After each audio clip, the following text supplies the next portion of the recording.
The small town of Carrollton, Texas, is home to several historic structures and shops, one including the C² Cafe, standing for Coffee on the Square.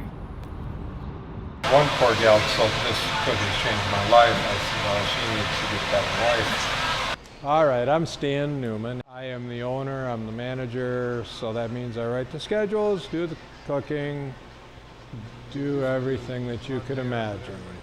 The history of the shop, so it started back in 2013. I was approached by Mr. Oldfield to open a coffee shop here.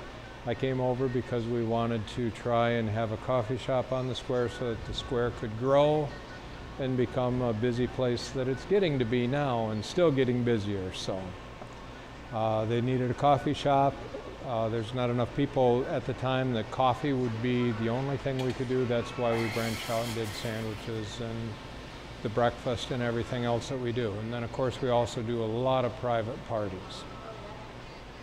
And the fun thing is I'm having my first play production this weekend, so that should be fun.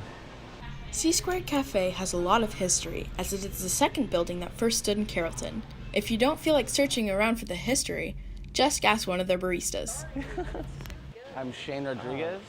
Currently, I just barista for Stan Newman here at C² Cafe. In my spare time, I like to play with my puppy and ride bicycles. Most people get carried away looking up, seeing the chandelier and the stairs. But I like to tell people, look where you step. Always look where you're going, because you'll uncover some secrets like these guys here.